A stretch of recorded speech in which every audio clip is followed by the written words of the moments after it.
Get ready for the dictation. Start. During the last general elections, the government found, on careful consideration, that it would not have been possible to provide such facilities without rousing criticism of unfairness and partiality from one group or the other. However, after the elections, the government have given careful thought to the matter. Practices prevailing in other democratic countries have also been studied and compared. It is well to remember that examples of other countries that can be cited in this behalf are not uniform and are based on conditions which differ radically in many important respects from country to country. The practical aspect of the question has also great importance. The area of the country, the form of government, federal or unitary, and the number of parties involved all are factors which have been kept in mind by various countries in taking a decision. In USA, where broadcasting is run by private enterprise, though certain principles of equal opportunity have been laid down by the Federal Communications Commission, in practice it is a rare occurrence because time has to be purchased and a great deal of bickering and dissatisfaction always exists. In Great Britain, only since war opportunities have been provided for a few election broadcasts, the allotment of time being subjected to the strength of the parties and other practical considerations.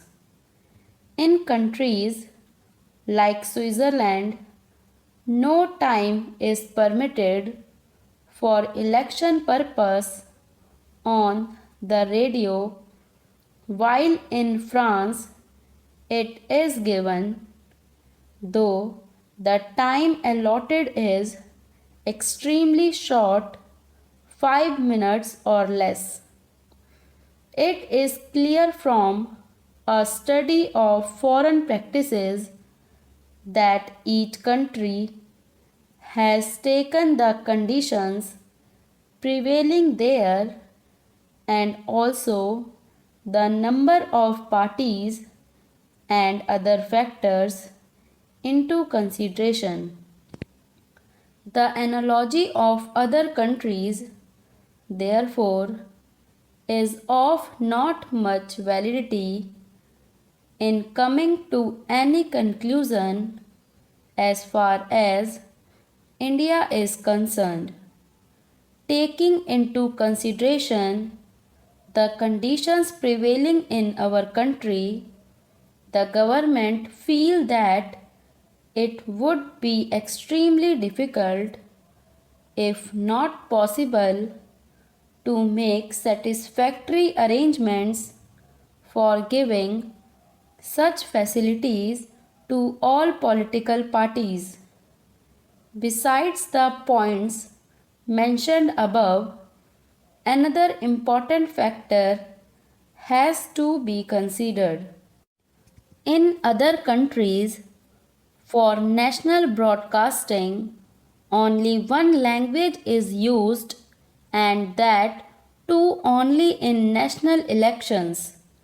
The exception is Switzerland, where there are three languages, that it is one of the important reasons that Switzerland does not permit the use of the national radio for election purposes and even for commercial purposes. In India, we are confronted with the task of providing facilities in 12 languages besides English, and they would be asked to give equal facilities from stations of All India Radio, which are 26 in number.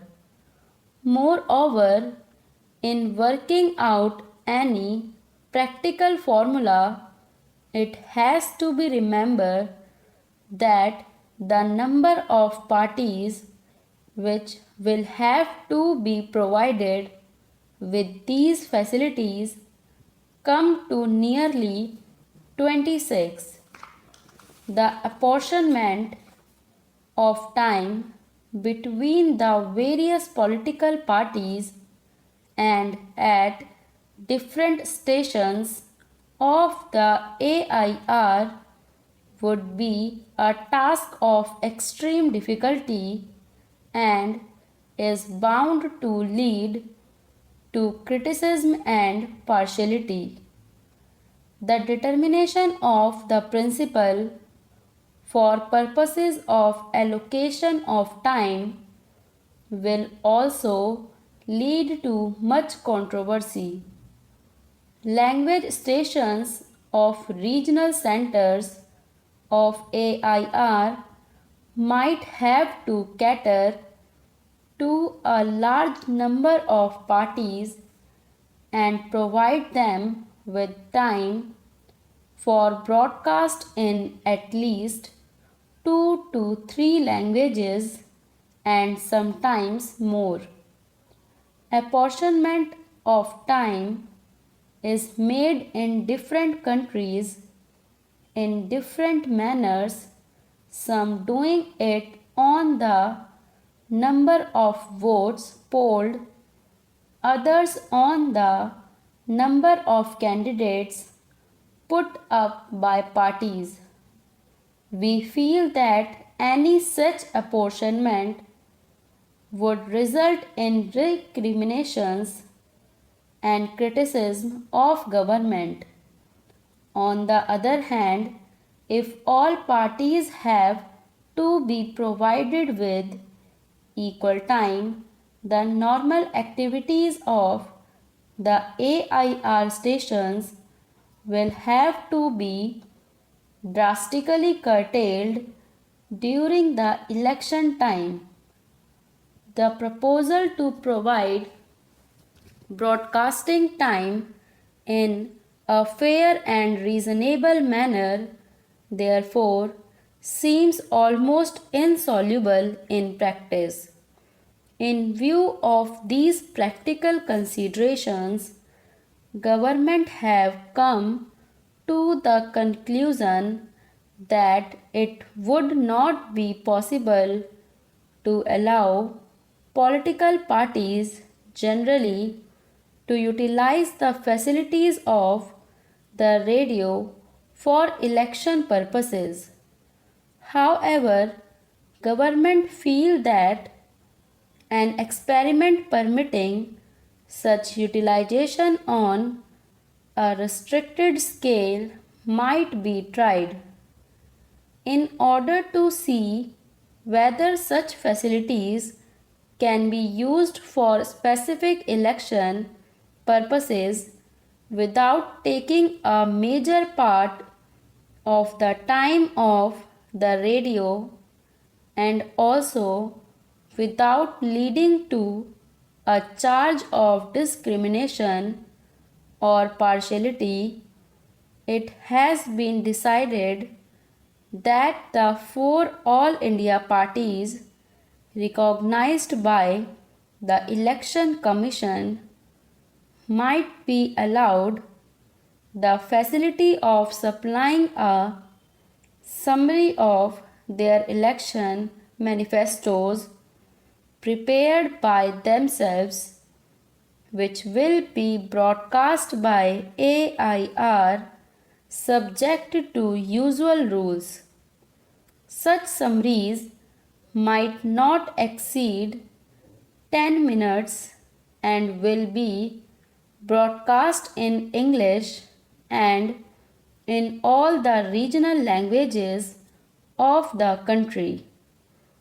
If this opportunity is allowed, at least to the leading political parties of the country, it will surely further strengthen the system of democratic government in the country and will provide healthy and fair conditions for fighting the general elections.